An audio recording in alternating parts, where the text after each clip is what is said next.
Hello. Economists have already projected that the East African region will grow faster than any other region on the African continent. Much of this is anchored on the huge investment regional countries have placed in infrastructure development. Talk about roads and dams. But then also, great strides have been made at the East African community level, especially in the areas of easing movement of people and capital. But that's a topic for another day. This is Money and Markets, and I'm Charles Boji, your host. Coming up on Money and Markets. The duty-free window for those intending to do cross-border trade with goods worth $2,000 and below. Exploring how artificial intelligence is transforming the motor car industry. And tips on how to plant coffee. Doing agriculture successfully has a very good correspondence with how much research is pumped into that. In Uganda, there is always a question of the bridges between agriculture and research institutions. Today, we try to fill in the gaps and find out what is being done to make that happen.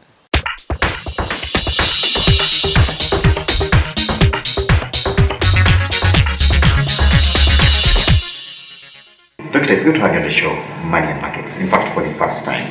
Now, the Ugandan who's hearing you for the first time, what should they expect or take within their minds as the responsibilities of NARO? Of course, thank you very much for the question.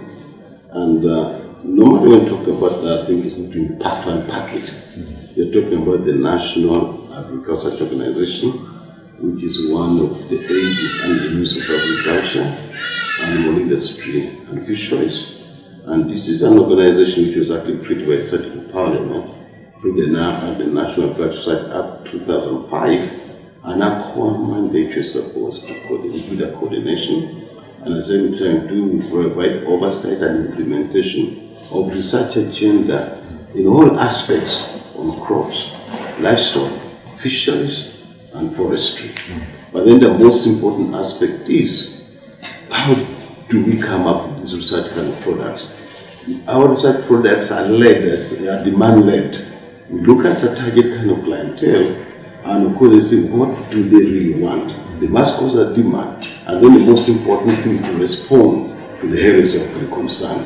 Now, one thing that we are coming up at sector level, we are looking at how best can increase production and productivity, how best can we add value, how best can we increase the market competitiveness actually of this kind of products. So look at profit-driven, and of course at the end of the day, you want to derive as much as possible. We're talking about total factor productivity. Must be as low as possible to compare. But to do that, when the response time, the response time in terms of say like the delivery of those services, the delivery of those technologies, the delivery of innovation of modern practices should actually be real time the right person for that kind of people. Now, on that note, what is the level of engagement that NARO has with the different stakeholders that you serve, both public and private? One area we are not preaching year in, year out. We are saying the traditional kind of system will encompass the nexus between research, extension, and farmers. That's been the traditional kind of aspect of that. But then again, we do realize because of actually the challenges within the extension kind of system, look at government extension, we do realize that actually most of the technology, the innovation that we have, may not be reach our target all as real time. So what that has come up with is what we call actually the multi-stakeholder innovation platforms, whereby we go actually for the aspects of demand articulation where our target clientele will express desires and cause demand. Then if now has got the appropriate kind of say like techniques of desire, we use that platform to do that. If you to transverse this country, we have actually quite a number of different actually platforms. For instance, this financial year alone, we are poised to establish close to about 26 of them. But now we haven't passed that number. Most of them are community enterprise kind of place. So that's one aspect. But then again, we're also looking at the aspect of more, let's say, we are going into public-private partnerships. Then how do we link up with the private sector? One key area which I think you've been very strong in it you do realize that in quite a number of institutes, for instance, the National Crop Research Institute, we do actually crops, and you're looking at various commodities like maize, beans, rice, soybeans, cassava, sweet potato, you name it. Moving on, and a bit related, by the way, climate change is an issue that everyone is talking about. What is NARO doing in response to this new reality that society is contending with? Because when we talk about climate change, I think it's also important to understand the dynamics of what you're talking about.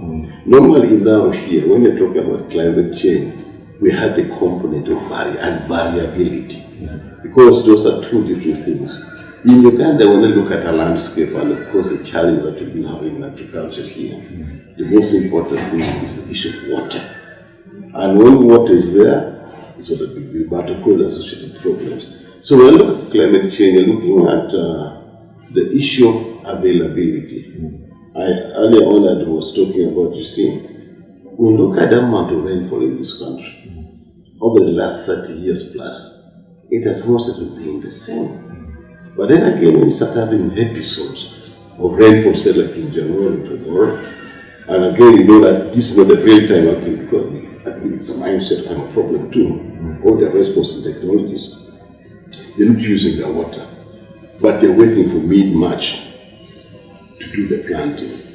Definitely, it's now common knowledge that rain may come in March, it rains for a while, and then at the end of the day come around April, May. That's what they call the mid-season drought.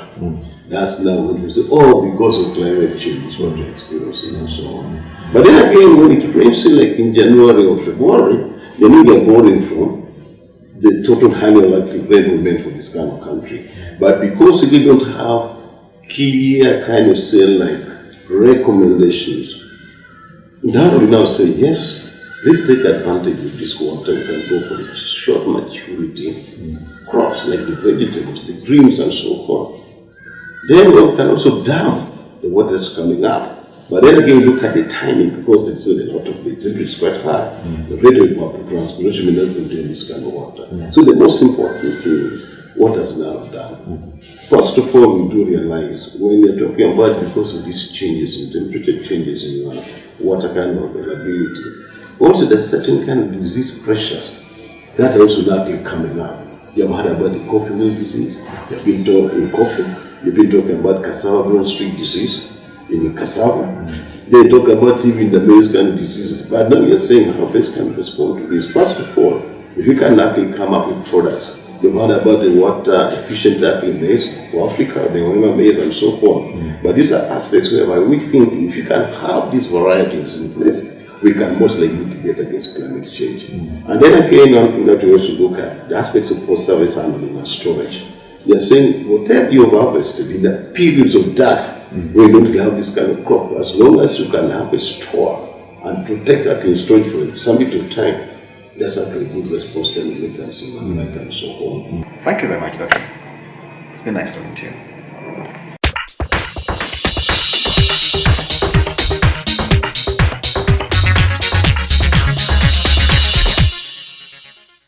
With improvement in its balance of trade with neighbors, especially Kenya and of course Congo, government has been encouraged to actually promote more exports to the region. Today, you can actually participate in cross-border trade with Congo without paying duties or certain duties. Well, we tell you how this happens.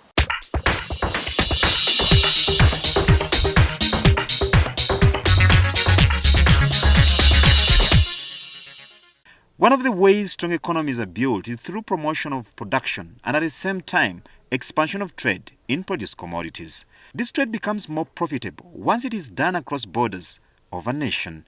Today, Uganda, keen to improve its balance of trade receipts, seem to have embraced this notion. We are sensitized about the formal trade processes, especially on STR, where this is a simplified trade regime that came in purposely to make trade more easier to the small trader, where we are sensitized or we are told that a trader whose threshold is below $2,000, equivalent to something like 7 point something M, Ugandan currency, should pass freely, crossing the border to our neighboring Congo. And this was an agreement between the two countries, where they signed an agreement on the product that is in STR, in the document of simplified trade regime. And they agreed that the product that can cross freely are only those ones that are made from Uganda. Through the Great Lakes Trade Facilitation Project, government intends to support domestic production and trade at the micro level and eventually help strengthen the country's export docket, which has underperformed for a while. The government of Uganda, through the Ministry of Trade, Industry and Cooperatives, developed and adopted the measures aimed at reducing production and transaction costs, that is, having effective trade facilitation, and mitigating the effects of non-tariff barriers. Beyond policy and paper, government is looking at establishing infrastructure at the border with DR Congo in appreciation of the fact that the economy offers immense export opportunities for Uganda. The three intervention areas we have. The first one is looking at the border, what happens at the border. And inside that we have the construction of one-stop border posts. So we are now coming up with border post infrastructure at Mpondwe. We are upgrading the border post infrastructure for Nagana, and we are making designs for Gori. On the market side, we are building a border market, again at Mpondwe. And as a concept, we have since actually changed the name. The name is Border Export Zone because it has a bigger scope. Inside it, we have a nucleus market. For example, there is already a border market at Mpondwe. So we're going to expand that. But over and above the actual market, we then have there value addition facilities. We have warehousing facilities. We have service facilities like banks. This is also being followed with easing clearance processes for small and micro operators at the border with Congo.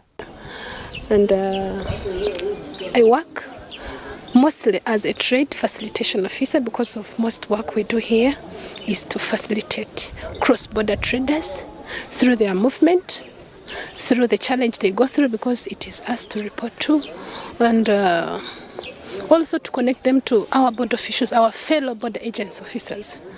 A critical question to ask is the level of involvement of other government agencies, considering the fact that cross-border traders have to engage with more than one government agency in the course of their activities.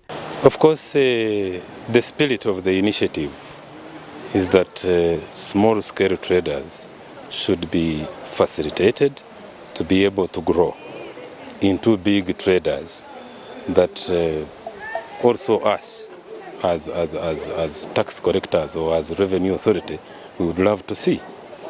And one of the strategies is that some taxes should be relaxed to be able to allow these small scale traders enjoy and be able to grow. The huge feat attained by Uganda when it for the first time exported more to Kenya than East Africa's biggest economy did last year has renewed confidence and commitment that the country's chances of growing export trade lie within the region.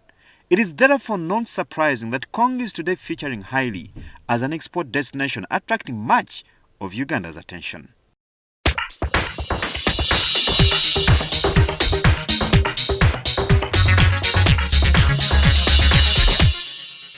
We will now take a very short commercial break. We'll pick it from there after this break.